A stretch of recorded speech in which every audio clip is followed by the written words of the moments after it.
Hi, I'm Bobo. In this week's recap, Moody's downgraded its outlook on Hong Kong's government credit rating to negative from stable due to downtrends in the stock and real estate markets. As such, the market paused in a wait-and-see mode despite the government's partial easing of property cooling measures at the end of October.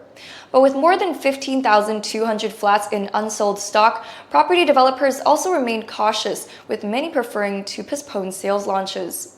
In fact, the Lands Department announced that after October, there were no applications recorded for the pre-sale of private residential flats in November.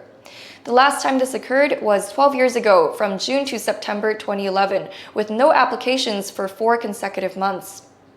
Entering the final month of the year, developers are now softening their approach. The focus falls on Yoho West, located above the Tin Wing MTR station, which sold 322 units in 2 sales rounds last Saturday. Among them, 310 units were sold by price list, and over 98% of the units were sold in one day. That's 304 units. The few leftover units were all 3-bedroom flats.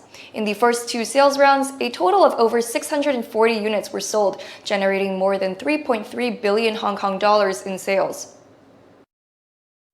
To maintain sales momentum, the developer Sun Hung Kai Properties is set to release its 5th price list involving 273 units. Discounts will go up to 13.5% with a discounted average price of 12,706 Hong Kong dollars per square foot. That's 16.7% higher than the first price list, as the price list offers new special units, better views, and orientation. The 3rd round of sales will commence as soon as this weekend. In addition, the developer increased prices for units on the first and second price list. Prices were raised by 0.5% to 3.5% for 51 units in total. Among them, for 31 3-bedroom flats, there was a second price increase with a cumulative increase of over 5% at most. This was for Unit A1 on the 39th floor of Block 3A. Measuring 651 square feet, the 3-bedroom flat was originally priced at 8.3 million Hong Kong dollars. Following price increases, the same unit is now 8.7 million Hong Kong dollars. Other developers focused on clearing inventory have been increasing price reductions to attract buyers. We can see this in projects such as Southland, High Park 1, Oma by the Sea, and Prince Central. The largest price reduction was seen in the South Side's Phase 1 development, Southland, in Wong Chuk Hang. The prices of 32 units were slashed by 1% to 16.6%. In addition, the maximum discount rate rose to 28%, effectively reducing the price of each flat by about 30%. There were 23 units involved, mainly 1-bedroom flats. Over the weekend, the first-hand market recorded about 319 transactions, with 304 deals from Yoho West. Sinoland sold 5 units at 1 Soho in Mong Kok and Philogarda 3 in Tseung Kwan O. In the luxury market, Sun Hung Kai Properties The Arch finally sold its last remaining flat after 18 years since its launch in 2005. This was Unit B on the upper floors of Star Tower. Measuring 2,682 square feet with a 1,265 square foot roof garden, the 4-bedroom apartment sold for nearly 220 million Hong Kong dollars at a record-breaking 82,000 Hong Kong dollars per square foot for the development since the implementation of the Residential Properties First-Hand Sales Ordinance in 2013. Turning to the second-hand market, sales remain sluggish as first-hand projects remain in high demand. The market faces additional pressure as prospective buyers settle in for the holidays, refraining from entering the market. Over the weekend, Hong Kong's 4 biggest real estate agencies recorded only 2 to 3 deals for the city's top 10 blue-chip housing estates, as transactions declined across the board.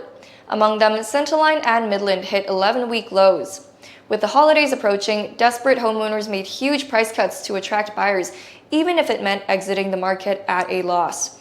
Let's check out 3 cases where this happened. At Mei Foo Sun Chuen in Lai Chi Kok, one homeowner lost over 500,000 Hong Kong dollars as they exited the market. This was Unit A lower middle floor flat of Phase 2 on 33 Broadway Street. Measuring 869 square feet, the 3-bedroom apartment offers street views. The original owner put it up for sale nearly 2 years ago at 12.8 million Hong Kong dollars.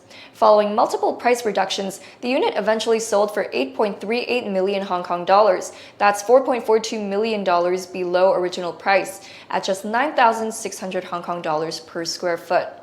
The original owner bought the flat for 8.95 million Hong Kong dollars in 2015, held the flat for nearly 9 years, and lost 570,000 Hong Kong dollars as they sold it. It's expected that, including additional expenses, their actual losses go up to about 1 million Hong Kong dollars. Next, one homeowner lost nearly $2 million in Tuen. This was a sea-facing middle-floor flat in Block 1 of Marina Garden. Renovated for only a few years, the 3-bedroom apartment was considered to be a premium property in the market and was purchased by a first-time buyer living in the same area for 5.39 million Hong Kong dollars at 8,880 Hong Kong dollars per square foot. The original owner bought the unit for 7.25 million Hong Kong dollars in 2021 and lost 1.86 million Hong Kong dollars in the 2-year holding period. Nearby, one first-time buyer purchased a 2-bedroom apartment at Sun Tuen Center for 4.1 million Hong Kong dollars for self-occupation. Measuring 455 square feet, the sea-facing apartment was fully furnished and ready for move-in. The original owner made several price reductions before the flat sold for 4.1 million Hong Kong dollars, a 700,000 Hong Kong dollar price reduction at 9,000 Hong Kong dollars per square foot. The original owner bought the flat for 5.25 million Hong Kong dollars in 2020, and within 2 years lost 1.15 million Hong Kong dollars, indicating a 22% depreciation. As Hong Kongers prepare to travel for the year-end holidays, expect a drop in second-hand flat viewings, transactions, and home prices. For more information on the second-hand market, stay till the end of this video for this week's recap of second-hand transactions across each district. That's all for this episode. See you in the next.